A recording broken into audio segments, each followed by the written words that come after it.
Welcome to Between X and Z with Wallace and Dozer. Today's obstacle is the second part of our Spirituality After 30, Part 2. Now, as usual, you can find us on Twitter, Instagram, and most importantly, iTunes. Review us, give us a star rating, do what you do, but let us know what you think. We like it, we suck, whatever you want, let us know. Let's get to it.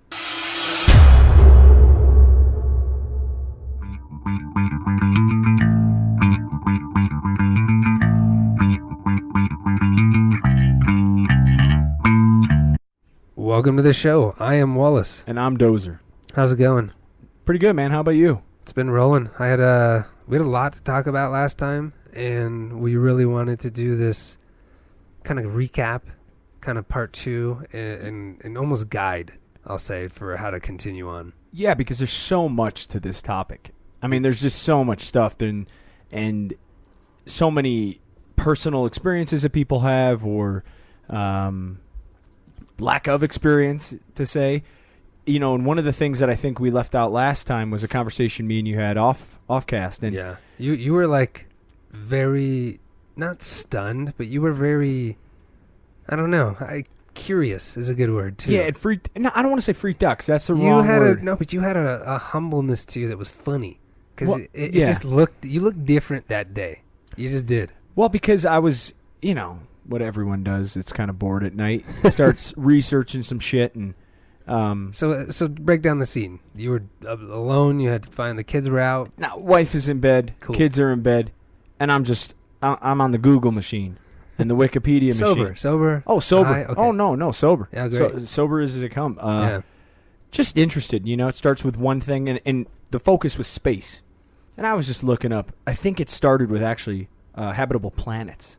And if you ever want to go down a rabbit hole, because they just discovered another galaxy. They had another 100 planets that they could live on. Yeah, they and that's where this started for me. Yeah, it's a why does it lead into spirituality? Well, because it helped. You know, we're all on the journey. I mean, I don't think all of us are, but a lot of us are. I mean, a lot of people at a certain point of their life try to understand spirituality, whatever that is, whether it's a religion, whether it's a practice that you do, philosophy, or science. And you know, I've always been interested in science. So what happened? That's the scene. I'm sitting on the bed, wife's sleeping, kids are in bed, and I'm on the Google machine. Whew. Scary place to be, or an awesome place to be. Depends how you look at it. So, depends what you're doing. Yeah. But on it, looking at these habitable planets, and that spurs into, well, wait a minute. How much do we actually know? Because one of the things that I found on these habitable planets is it's like it was all the same description.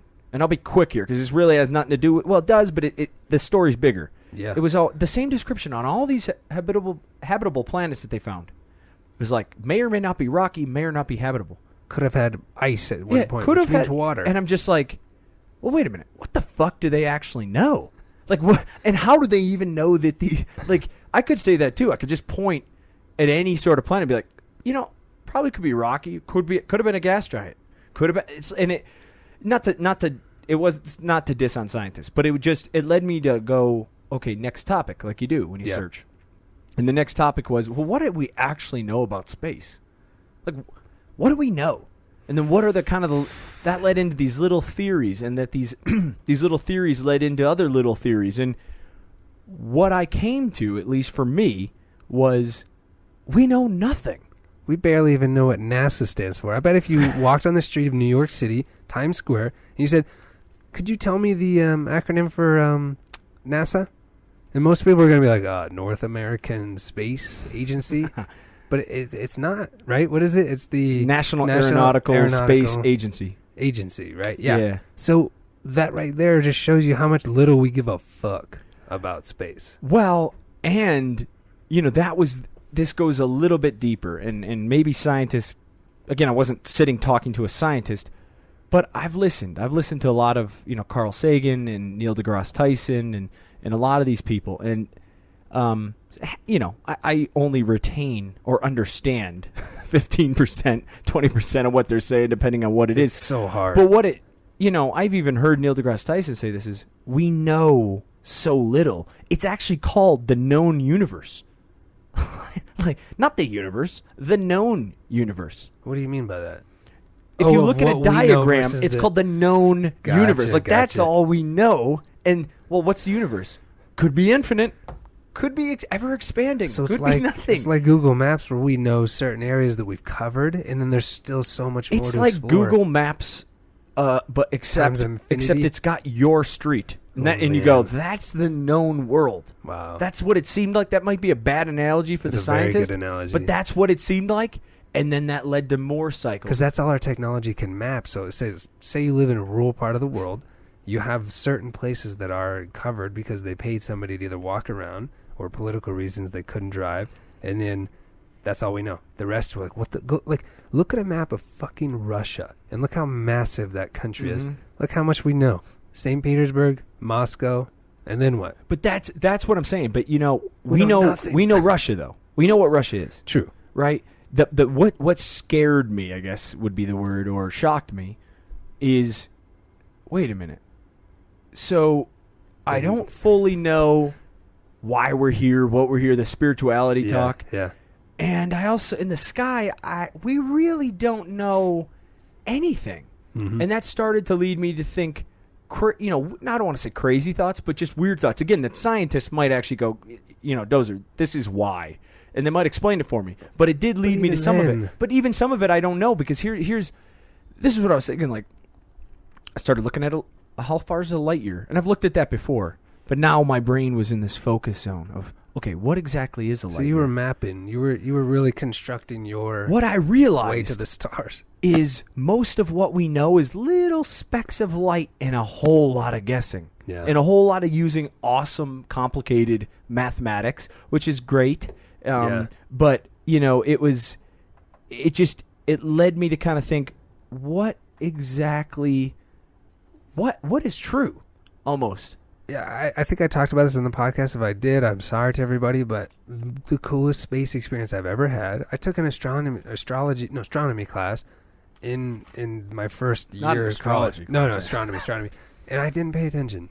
I was like, in and out. I didn't care. I couldn't tell you one thing. Yeah. But going to Hawaii last year, going to Kona, going to the big part where the Keek Observatory, Rogan's talked about it on his podcast, and I think I did it on here once, but I've never been so blown away. Like, I 100% sober, had a former astronomer that was up there showing me these light formations. Let me ask you a quick, everything. Why is she a former astronomer? What'd she do? Retire? Yeah, retire. It was somebody in the 60s, 70s. Oh, she just retired from astronomy. Yeah, wow. just stopped and wanted to just hang out and it was an expensive trip. Like, how could you retire from astronomy? It's an incomplete job. Like they retire people that work in the maybe their eyes are bad at some point. I'm serious. Look at like air traffic control people are done by 40. Partially I'm just joking, but it's because it's a never-ending. No, you're right. Understanding of something. It's not like she's got it. She's good. Like, Susie, she's done. That's just like humans. I don't know. I got to see the Southern Cross, which is very rare to see. You only see it in Australia, so to speak. But since this is such, Hawaii is the most secluded island in the world by far. So then you have 13 nations that are on top of this observatory. That's one of the, I think it's, if you count what's under the water and on top, it's 32,000 feet. You're pretty much in the airplane level. There's snow up there in Hawaii. Like, I saw snow in Hawaii. It was amazing. Yeah. And then you look at it, and I've never seen the way that this astronomer was showing me the gravitational, kind of rings that were on, so to speak. And I've never seen it the way they showed me. And the laser light would go perfect to the sky. And I got to see this ring that we were on in the sky. And I was like, it made sense because somebody sat there and showed me. But I left in weeks to months after. I'm like, what the fuck? Yeah. You could see stars so clear. You didn't need a telescope to see the changing colors because it's burning out there or dying, whatever. You're right, because by the time we see it, it's dead. Well, oh, man. That's a mind fuck itself. Yeah, that started to fuck with me, too. Yeah. Because, I've always known that. Sure. But again, when you're in that mindset, I think that's a huge problem with science is some people aren't interested in it. Because it is very, I don't understand the mathematics behind how we figure things out like that. But, knowing that most of the light you see is like dying stars, dead stars, but dead, already dead, gone, yeah, gone before Never existed. every person has ever lived. Gone. That's gnarly. We don't even know what it is. It's just like that's a star. And then when you see like galaxies and planets, and it blew my mind. I mean, one, why are we so far away? You know, like why? You know, and answer why we don't know enough. Well, that's pretty simple. NASA doesn't have a huge budget. It's all, you know, science has been around for 300 years. And how many people are even equipped to be scientists, right? Like how many people are into it, smart enough to do it with the mathematics? And that led me to kind of where my head was there's no absolutes. Yeah. Because the thing is I started thinking about this. And again, maybe a scientist will beat me up for this. Probably not going to beat you up. Well, no. Hey, some of them. Yeah. But I thought, well, wait a minute. Habitable. Isn't that how we know life? Yeah. Like, what if Mercury is what people are, or not? I say people. See how human that is? Like, oh, people. The life form, what if it's made of mercury? You know what's funny? But we can only go off of what we know. So that's why that gets there. It's not like they're stupid and haven't thought of that. It's just like... No, but we're so used to doing that. I don't want to spoiler alert Guardians of the Galaxy 2, but a huge theme, huge, was fucking family. It was all about family. And you have all these different species that are in the universe, Guardians of the Galaxies, but they were talking about love. They all had eyes. Most had 4 limbs. You know, we really humanized these characters. What is that called? Anthropomorphize or something? What's that? Is that the That's where humanification of something? Yes, it's where you, you know, like a bear's cuddly and cozy, and really like a bear will fish. rip your fucking head off. You're right, like teddy bears. Teddy That's a different bears story, and but yeah. rabbits and shit. And that whole movie was like that. And just because we had our conversation, I was like thinking about it way too much during the movie. I was like, dude, you're right. It could be just, what if it's just a bacteria that we can't see, but that's still considered life on these planets? What if it's not even a bacteria? What if it is a civilization based upon... Like, that's where my head started going. Can't even see and it. Again, I'm not faulting science with that, because I understand why they don't look at those theories, because you'd have an infinite amount of theories. Yeah. They have to only go, well, here on Earth, we know what life is made of, and that's it. Yeah. So we you still can't even figure it out on Earth together, right? No, we still have so many issues and that's where diseases, but that's viruses. where I went, is like, okay, so certainly there's no absolutes. Yeah. Science isn't an absolute. It's just somewhat of the best understanding of what we currently have as far as facts go. Yeah, as technology increases, we get better. But look at the way they discover these planets. They didn't send a rover there. They didn't take a picture of it. They're pretty much using what? Math to figure this out. Math. So you could almost say that science takes more faith to believe in some of these than religion itself. Bing. You would almost have to say that. That's what. And not exactly for that, because I know what you're saying. Because you're not. You'd have to. Well, I don't want to tell you what you're saying, but I think, because a lot of scientists say, no, actually, we go off of facts. Actually, you're an idiot. Yeah, you're an idiot and you go off of facts. But I know what you're saying, though. Because it takes a lot of faith to say that in this infinite thing, this is what it is. These laws that I studied in this small sector of infinite applies everywhere? Has to. And again, I know people why they but do then it. You can go down the rabbit holes of the black holes and dark matter and Let's stop. All right, Let's stop. yeah. This is going to be an 18-hour podcast, and I'm freaking out. No, but where I was going, I got tinfoil on my fucking head. With that, I mean, you know, if you just think about what we don't know up there, and you think about the traditions of, you know, we don't even know about why Egyptians were believing in this and that, and you know, I got a painting of Iris in the Underworld where it's the feather and the heart weighing ceremony where you pass down and then your heart gets taken out, and then you basically, if it's lighter than the feather, you've done a lot of good in your life, you pass on. If it's not, you get eaten by this like kind of mixed mythological dog thing. It's pretty weird. So that's what they were thinking of. And if I've never been to Egypt, but if I go there today, is that what they still believe in? You know what I mean? Like, it's crazy that with science, we're trying to like continually build off something, and there's people that have built whatever it was in the past with their religion, their philosophy, their beliefs, whatever dogma they have, they're still going off of that. You know, that's a very interesting way to see life, you know, like, and there's always this battle, and guess what? We don't know. Well, and that's the thing. I feel like I'm Jordan Peterson's manager all the time by promoting He's a good him. guy. But you know, I guess I can't say I don't believe everything he says. I truly don't understand everything he says too. Some of the things he says are very, require very deep understanding of a lot, but that's where my faith before has come in for my spirituality after 30. Because before, truthfully, I never thought about it. I just think when you're busy and you're trying to fight for your life, so to speak, whenever you were and you're abroad and all that, you're busy. Well, also when you take the time when you're living life, trip out. When you're living life and you're young and you truthfully don't understand everything about life, you have no time for it, unless you time or energy or care. Yeah. And some people they have that. They've been, whether it's religious or spiritual or they have an understanding and they're fine with that understanding at a young age. But I think a lot of people are very uncomfortable with the word spirituality or religion, and that's faith. That's the thing that kind of also was scary but good at the same time, of the no absolutes, kind of where I'm coming from, is because that's how I've always looked at religion. Well, not always, but recently in the last 2 years I've looked at religion is, I don't care what that person thinks. Now I do understand the side of infringement. You shouldn't tell me I'm a terrible person because you I'm also doing got this. to stick up for the people that are like giving their house away to a preacher that has to get a jet engine. Or Again, the human truths. Yeah. Where do we get those? Because I don't those are know. not built in facts. Because if it was, this world would be perfect.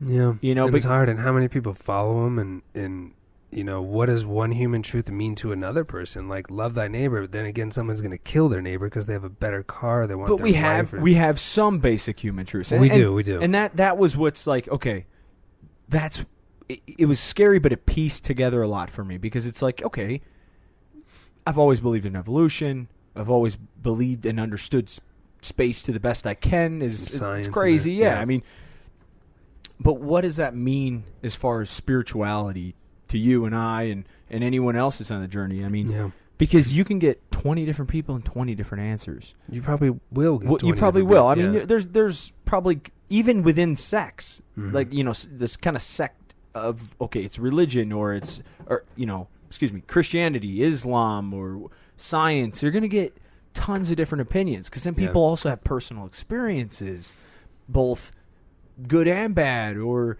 and it just led me to that thing of no absolutes. Yeah. But that, I also think that one of the faults is no absolutes. A lot of people go to, there's nothing.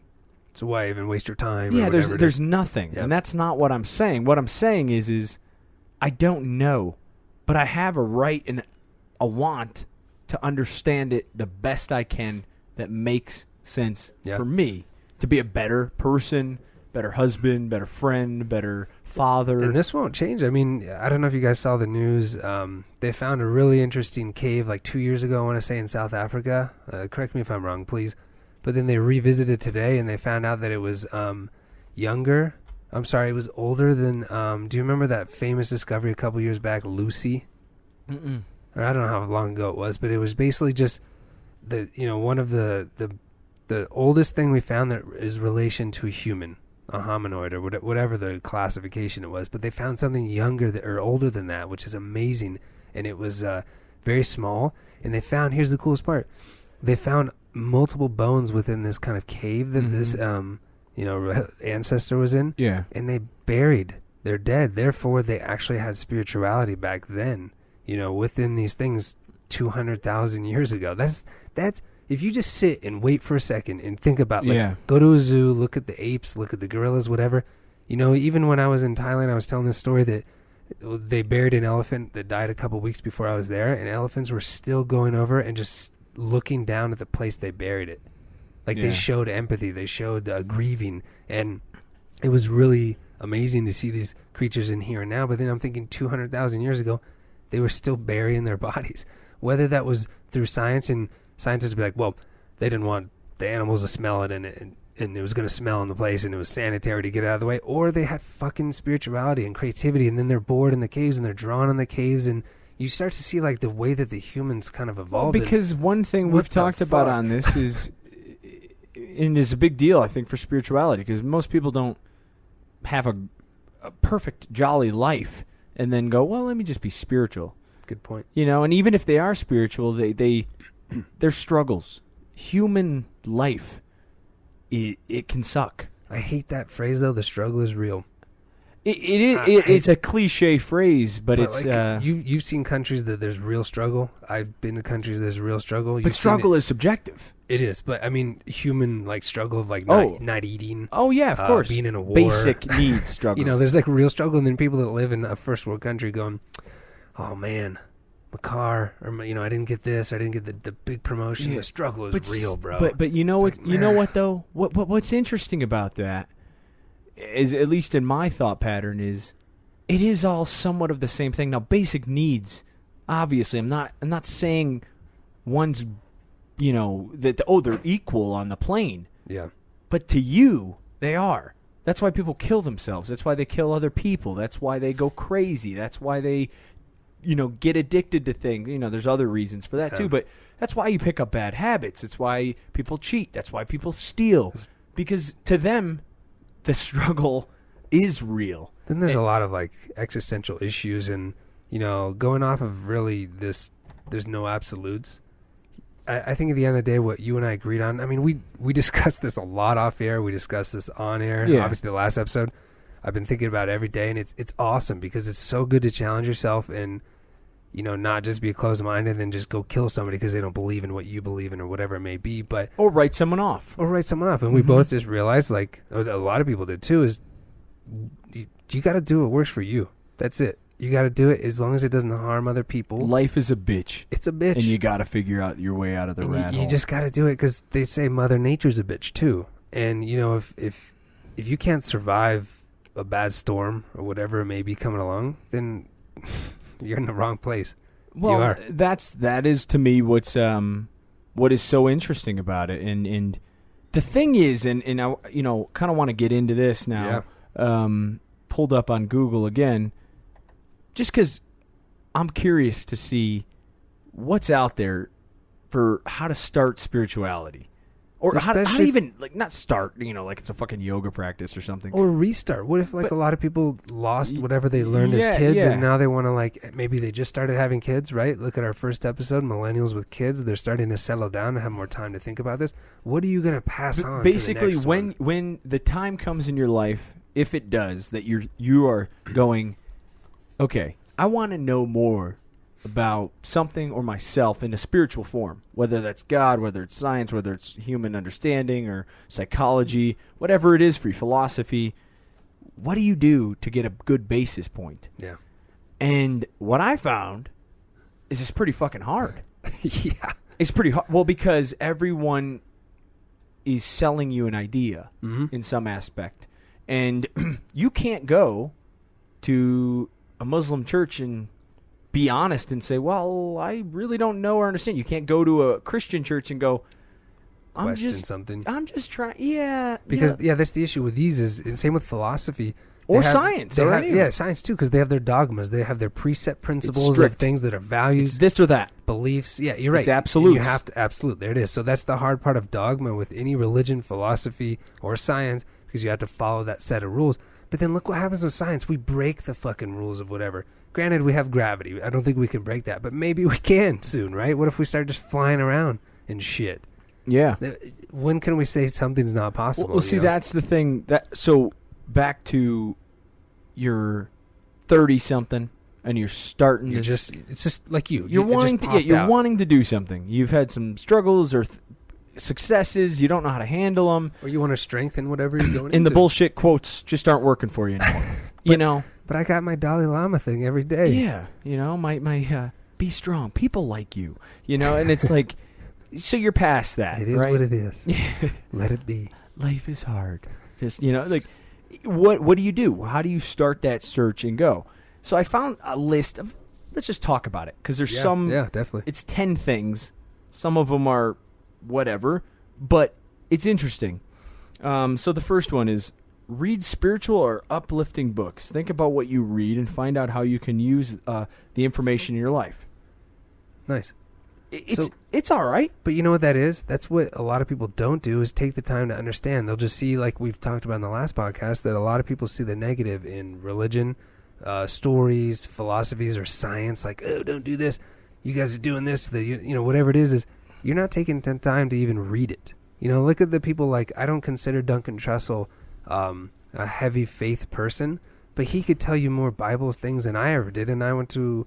He's pretty spiritual, though. He is, but he's more into like the Krishna Das and like, you know, I forget what that religion is called, but or spirituality or whatever it is. But he knows more about... He talks more about Jesus and the Bible than anything, but he doesn't go into it. He's more into the truths and the values of the stories that he pulls from. But and it's not to say that the people that... And it's right? not to say that the people that... If that's what works for you, that's your understanding, go for it. But, you know, I think it's a lot like news, right? Yeah, you don't just watch Fox News and say, well, that's the answer. Does. You don't do that, though. Yeah. That's one-sided, one-minded thing. You know, you don't just watch CNN. You don't watch... You have to kind of understand. But the problem is, what the fuck if you don't understand anything? Where do you start? Where do you start? Yeah. So that's an interesting one. But it's basically breaking the iceberg. It's getting in there. Learn.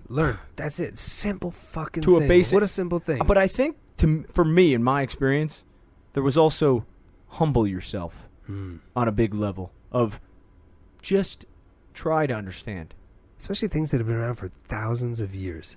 Yeah, and that's where I've always been kind of critical of people that are very religious or religion negative or super religious. And I don't mean I mean extremes. I'm not talking about you go to church every Sunday, whatever. I'm talking about you start judging people off of your facts in life. You know, or you start judging people off of their own facts in life. Like people that are Christian or that. So yeah, trying to humble yourself and just go, maybe we don't know everything, or I don't know everything, or whatever. How could I? That was what YouTube? That was back to the story is how the fuck could I?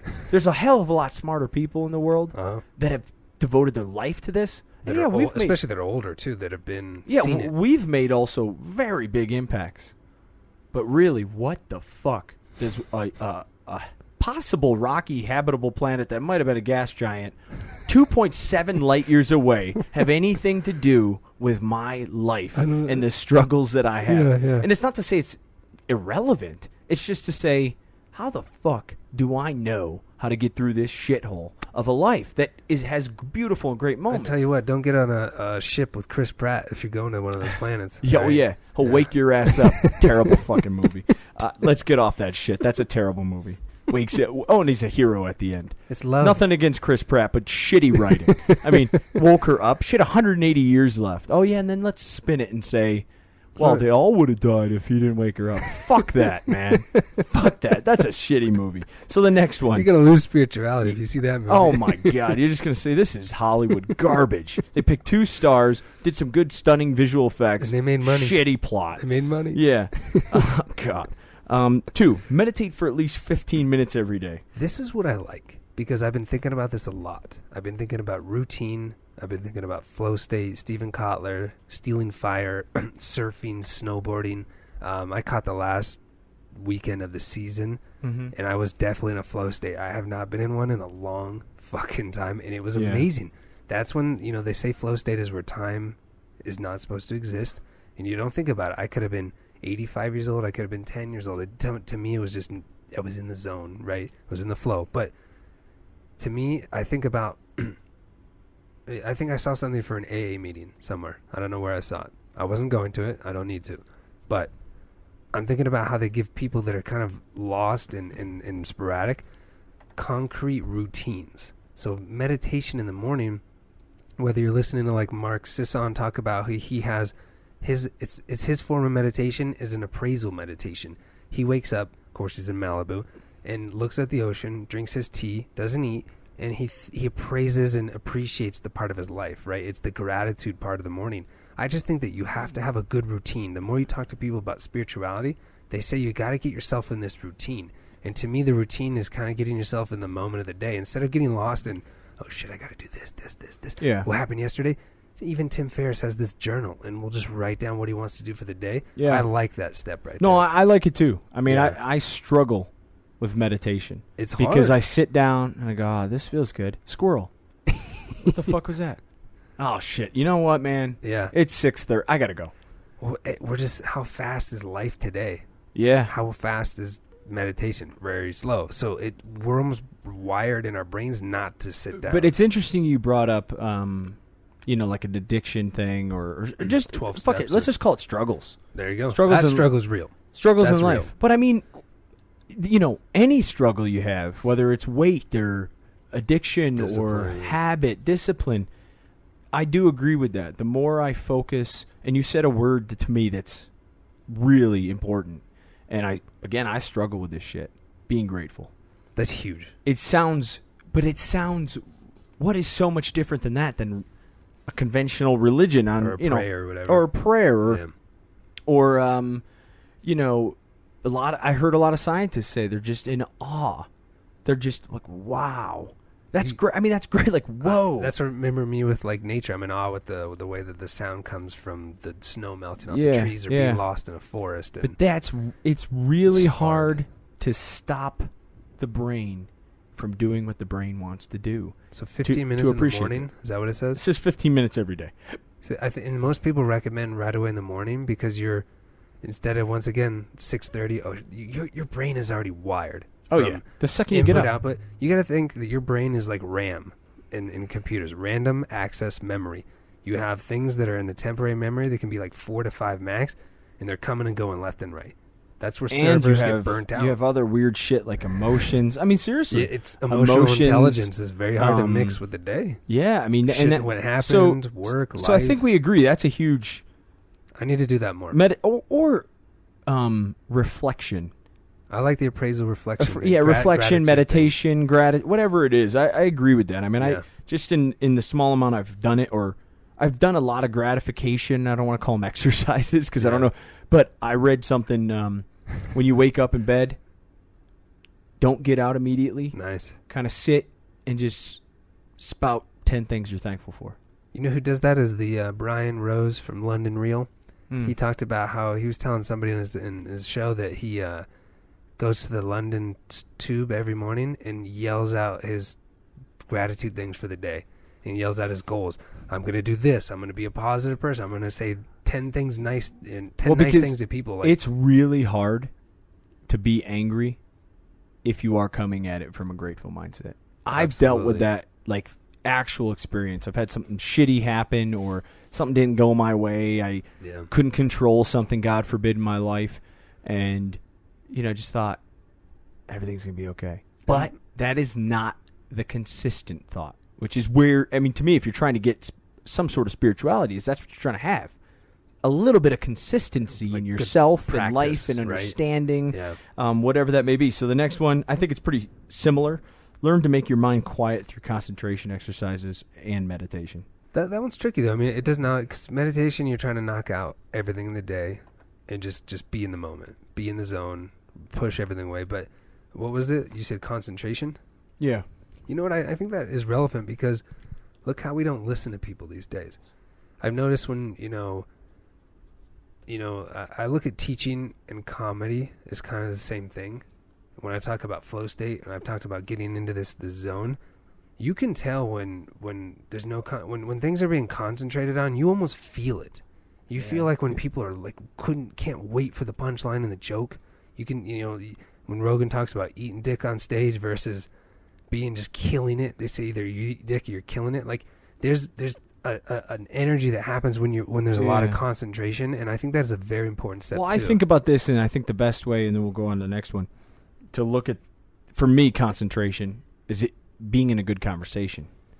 It requires a good conversation. When someone's listening, when they're engaged with you. That's what I get from the teaching in comedy. I bet you can tell when the room's dead. There's no energy. Oh yeah. Or when it's an uproar and it's right, and not just people are laughing, but they're concentrating on what is actually. Well, in order to said. laugh, it does take concentration. You have to understand what that person just said and then react to it. You're right. So yeah, it's very similar, but it is a good one. This one is a little strange to me. Acknowledge the fact that you are a spirit with a physical body, not a physical body with a spirit. If you can really accept this idea, it will change your attitude towards many things in your life. That's interesting. I was listening to Tate Fletcher's podcast, The Pirate Radio, and he's a very deep dude. And I don't watch fighting, but I know he was a beast too. Like he He's a been good through a fighter. lot of shit, I guess, too. Yeah, that too. And he's a big advocate for being positive. He's a sober person now, but he's done a lot of psychedelics in his time, and he just doesn't need them now, so that's fine. But what they were talking about is look at somebody like 1 foot away, of a different color, different race, different religion, whatever it may be, and about 10 minutes into it, like heavy stare, that person becomes a spirit, is what he legitimately talked about in his podcast. How you forget that person's that body, and you see a human spirit is what he talked about. And that's very interesting. That one's hard for me. It is. I mean, it's just hard for me to piece together. I guess I've never tried it, so I can't really speak on it. Yeah. So look often into yourself and in your mind and try to find out what it is that makes you feel conscious and alive. See, that right there is what people don't do. Look often into yourself. Nobody wants to 100%. do the appraisal. They don't want to say what I did. I fucked up. Well, this. self-awareness Yes. is and self-honesty It's a bitch. are probably the and vulnerability. Those are probably the biggest things because, again, I mentioned this, I think, on the last one. It's Sam Harris's Lying. Pretty strict in the rules of what lying That's is. right, he did.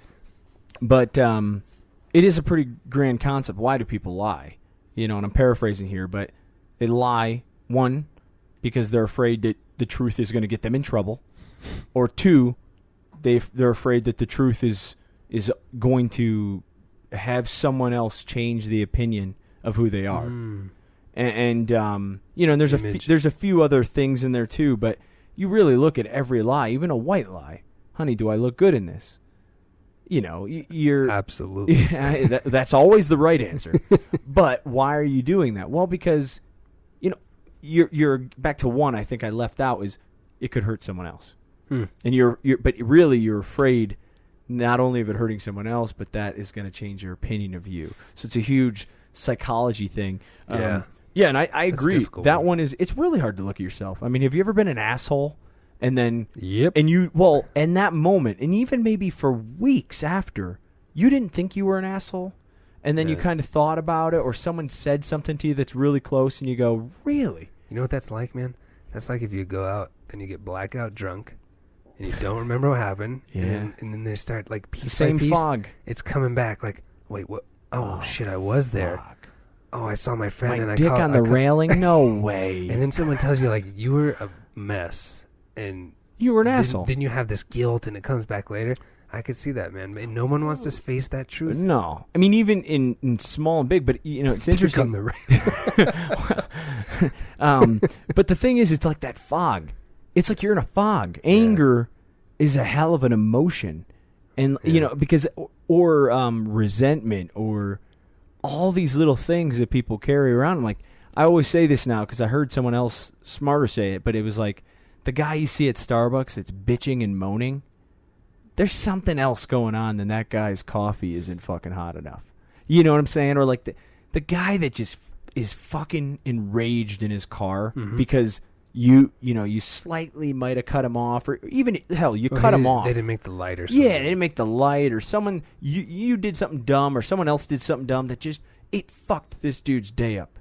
There's something wrong with that, and we're all at times of our life in that thing. But if you really look at it and you really evaluate yourself, it's like, well, maybe I shouldn't be in such a rush, or maybe I should be great. Wake up earlier or whatever. Yeah.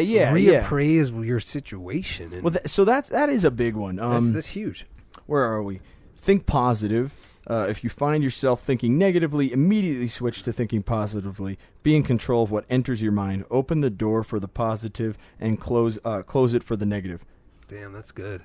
Well, I completely disagree with that. Well, I'm looking at it as a science. Yeah, let's see how you're looking at it. So the science point of view, you have psychologists that look at the way that brain pathways form in your mind, and when they look at depression and negative thinking, this is a lot of studies with psychedelic, is your brain starts wiring certain ways. So therefore, the negative thoughts are easier because they have a bigger pathway, and they keep getting bigger and bigger and hollowing out. And you're just, all of a sudden, you're thinking negative left and right now. Oh, yeah. So when you do psychedelics, or you reappraise your life and you kind of try to rewire that negative thinking, positivity comes. That's what you're trying to do. You're just trying to flip how the brain thinks. And guess what? Easier said than done, right? Well, the thing I was going to say is because I think that's a pretty good argument for it. And I'm just saying, I also think people don't feel the emotion sometimes of negative things. And negative things are a huge part of our life. Yep. Death, sadness. It doesn't mean you have to live in it. It doesn't mean you have to live in it. Yeah. And that's, maybe I interpreted it wrong, but that's how I kind of saw it. Like, oh, this is negative, change it. How about this is negative, live it, and then move on. That's how I took it, so maybe I took it wrong. No, but you know what? That you could see, that's a good point too, because you know what? You can't. You know what? If something bad happens to you, you can't just pop a pill and let it be. Or compartmentalize, which is a huge thing people That's do. where you need to have emotional intelligence, because you do need. You know what feels good? I haven't had one of these in a long time, but like a good cry or something. You feel a release. Absolutely, of energy. man. There's something there. Fucking men struggle with that bad. It is, because it's a sign of weakness. You know, I mean, and toughen up there, Sonny. Yeah. Well, yeah. I mean, I see people like that with their kids, where it's like the kid's crying, is like, "Hey, toughen up," and a long time I thought that was the right mentality. Yeah. You read a lot about that in psychology, and it's meanwhile, like the dad's drinking away his that's where how I took that. Is like, I gotcha. Again, thinking positive is great. Thinking gratefulness is great, but in the midst of chaos or sadness or despair, learning how to deal with that has been something for me that has been really, talk about spirituality, that has been really almost profound. But again, it's fucking real hard. Because someone pisses you off, someone does something to you, or perceived that they did something to you, it's fucking negative, man. How would that person do that? What an asshole. Yeah. Or bad luck, shitty, this is just fucking terrible. Yeah. But it's hard. And that's how, I think that's important, is to work through. A lot of men deal with that, man. I used to write, especially in the military. Yeah, I used to write a lot about like pain and kind of the difference between like a painkiller and novocaine, because novocaine is like you're blocking the pain from coming. You know it's coming. You know something bad's gonna happen. It happens, and you're blocking it. Versus the painkiller is when the trauma has happened, and you're just kind of trying to get by that initial brutal pain. And I think the people that do the novocaine route, not saying like in physical things, no, I understand in life, are cowards, because you have to have emotional intelligence on both sides. You got to control your anger, but you also got to control your negative side. And I don't know if I'd call them cowards. I get it, but what I would say? Normal, average. And so many people don't want to be average. Well, it's like our society teaches us. It's, you're feeling down, why don't you take some Zoloft? Yeah, or, you're doing this. Or I mean, look at you're food. Right, you're right. Look at food. What we're trained and conditioned to see. Yeah, food's a comfort, right? Oh yeah, man. I mean, and that's okay sometimes. But that's okay. Imagine, like you said, it's so hard to do, but you get a lot out of it, being able to accept the good and the bad. That's why seeing a comedy or a drama and then seeing a tragedy is huge, because you're crying through the tragedy or whatever it may be, and then you appreciate the good when it comes. Well, me and my wife were just talking about this with a singer, Vance Joy. Great guy. Yeah, I mean, and might not be everyone's cup of tea, but the thing that we both like it, that can listen to the CD throughout. And it's really not even totally my genre of music.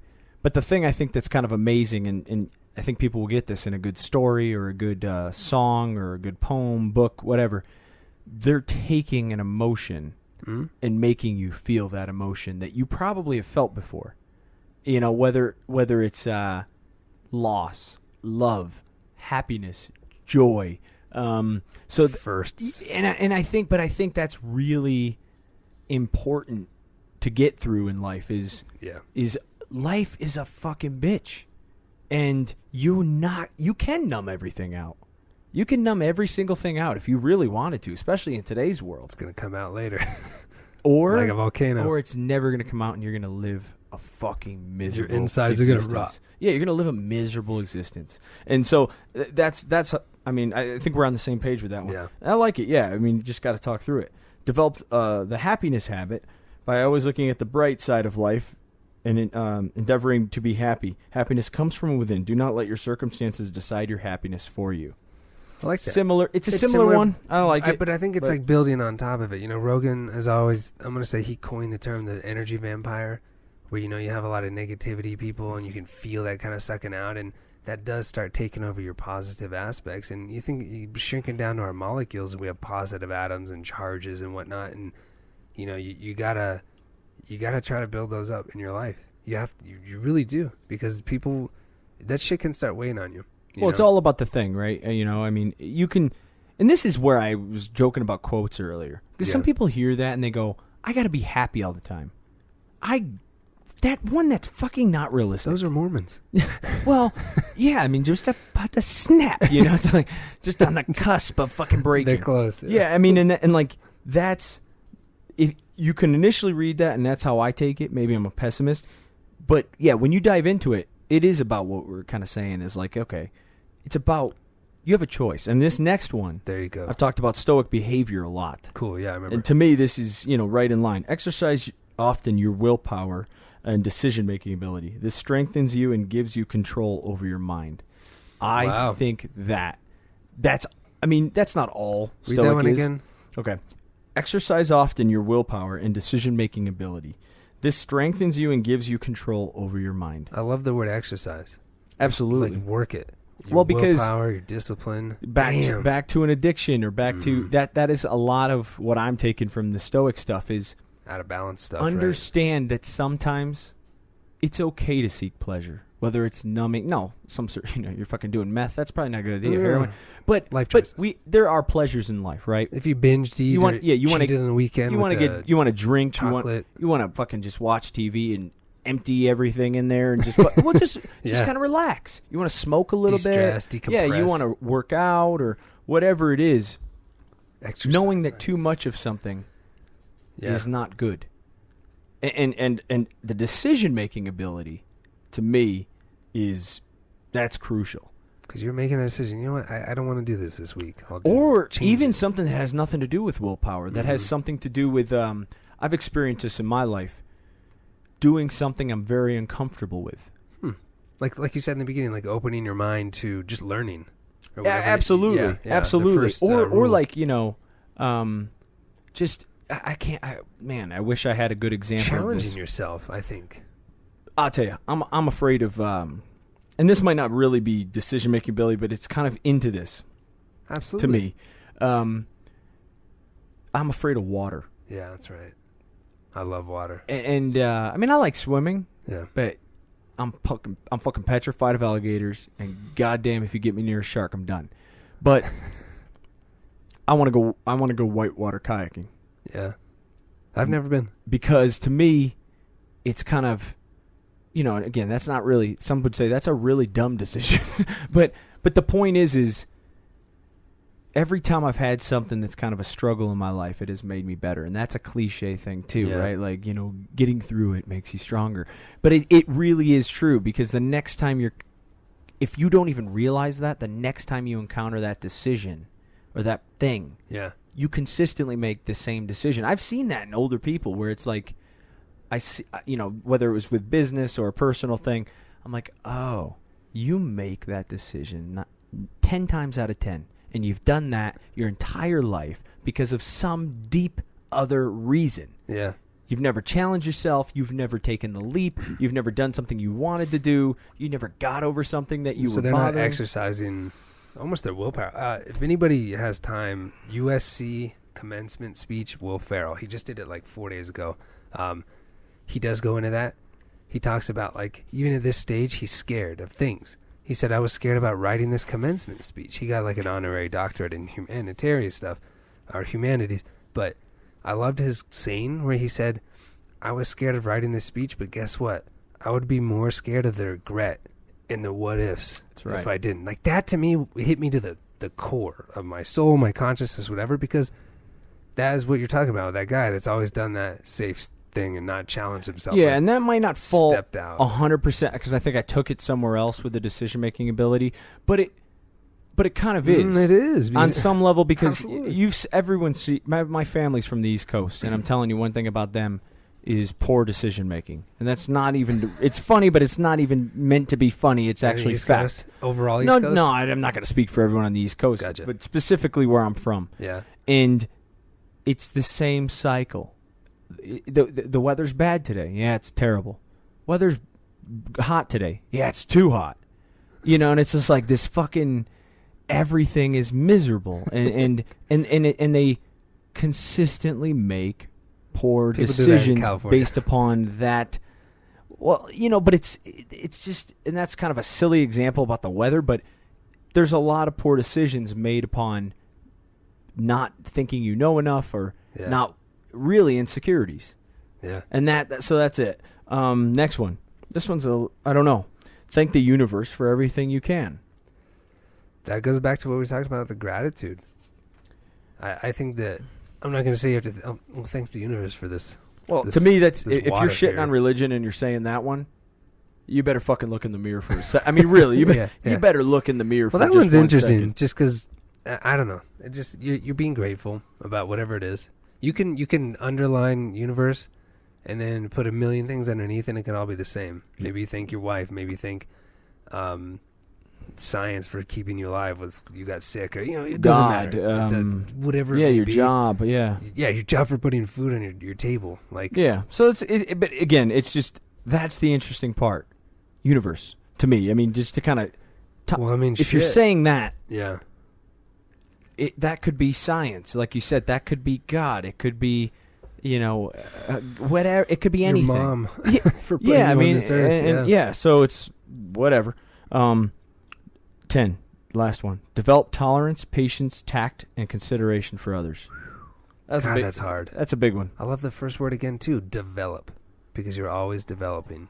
You don't just have the thing right away. You got to develop.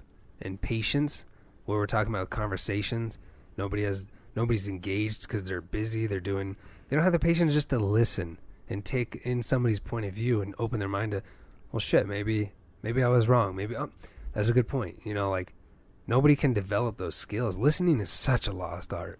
So gone. Patience is something I think really hard. I mean, it's fucking. Maybe I'm speaking exactly for myself. Fast. Well, also, excuse me. We generally only care about ourselves, Which is okay. Awesome. which is okay. Or immediates, right? Yeah, immediate's huge. Aunt Susie that you've seen once in the last 7 years, she didn't get the same as your girlfriend, your boyfriend, your fiance, your husband, your wife. She didn't get the same as that. Yeah. Or your kids or your mom. It just isn't the same, and it's like, and then even within your own little thing, patience is like this beast of like, I always got something to do. Like that's the problem I run into. Like I got something to do. And if I'm not interested in what we're doing, I have no fucking patience. But look at Tim Ferriss. He talks about 4-hour work week is, avoid meetings like the plague. Get an assistant because I have shit to do, and I have to capitalize on my time on this earth. But you know what? Like, look at the oldest societies and cultures and philosophies and religions in this world. What are they known for? They're back east, if anyone doesn't know, and they're in like China, Japan. They're some of the most patient cultures around. Still, with billions of people in the way, lines and all that shit, they're still patient and they listen to you and they look you in the eyes and they show respect. That to me is interesting. That somebody's been around way longer than us in America, and they still show this kind of way of life. Yeah, it's kind of I don't know. Well, we skipped over this word too, which I think kind of goes with patience. Tolerance. There's another thing of tolerance. You're tolerating somebody's ignorance, or or perceived ignorance. Perceived ignorance, yeah. Or thoughts, opinions. Like look at politics. Yeah. It's changing so much. Everyone has an absolute in politics. Yeah. No one has tolerance for the other people's absolutes. But and it's like tact. Tact is a good one. I think simple. Tact is a good one. Mm-hmm. I've struggled with a lot. I don't personally think I struggle with tact. Yeah. Maybe at times. But I would say out of all this list, tact ain't. I mean, I think a lot of people are tactful to a degree. Mm-hmm. Some people you see, it's really easy. Let's just put it this way: it's really easy to identify someone that has zero tact. Mm-hmm. But it's not that common. Most people are, hello, nice, and that's not exactly hello. what. Yeah, hello, mate. That's not exactly what tact is. It's more of like being reserved and kind, even while not. Maybe the fact you're getting across Yeah. Is it, like we had to, that's a big thing in the military. You got someone that's in charge of you that's a complete fucking buffoon. And you can't say, fuck you. You couldn't be a Walmart greeter, sir. You can't say that. That's not tactful. Yeah. You'd have to say, maybe we should try another idea. I have a thought. With all due respect. Well, that's a That's bullshit. different. That's a bullshit line. Yeah. With all due respect, doesn't really work. Who made that famous? I don't know. It was like a skit or something. But you hear that a lot. Yeah. You hear that a lot. But a lot of people try to do that in the military, and it usually gets shut down. With all due respect, go fuck yourself. It's like, that's not exactly how that one works. Last one, consideration. Again, hard. Yeah. Hard. And you know what this is? I love this kind of steps because they're going into learning, meditation, setting a routine, really opening your mind to other things. And it's all hard. And that's all part of climbing. Like, guess what? You're not going to jump 50 feet from being on one climb to... It takes step by step. And these things reflect that very well. I like this. You know what I just... Yeah, I like this too. This was actually pretty good. You know what I just thought popped in my head? And I've heard it similar before, but just reading these last three, sitting here kind of thinking, why don't people do this more? Why don't I do this more? And I think it starts with you. You got to really have tolerance for yourself, or patience for yourself, or forgiveness for yourself. Even tact for yourself. I mean, how many times have you fucked up and been like, you're a fucking idiot. Why did you do that? Or, consideration. Yeah. You don't work out. You don't eat healthy.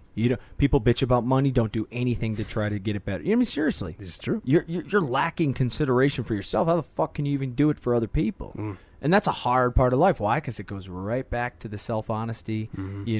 Self-awareness. Praising. Yeah, I mean, so I think we got to wrap it up, man. We've kind of brought this thing together, and hopefully it was interesting, and hopefully it was worth listening to. You just gotta find your own way. Any final thoughts? I remember talking to this astrophysicist on the top of the observatory in Los Angeles, and I'm talking to somebody that knows a million times more than me. However, we related to motorcycles at the time, and it just was a cool class. It was one of my grad school places, and I asked her a lot of cool questions, and she didn't think they were stupid. She was open to everything, and this is just someone that demonstrated a lot of what you just read on those 10 steps.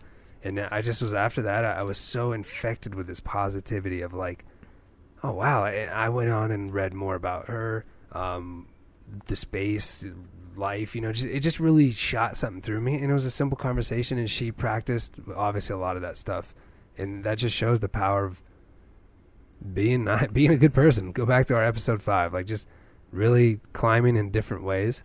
And then now we're climbing spirituality. But spirituality is like a basis for being a good person. It is a huge part of it. That's kind of what at least I think we're on the same consensus on that. Yeah, so definitely. All right, let's wrap this thing up, man. Let's do it. This has been Between X and Z. I am Dozer. This is Wallace. See you guys.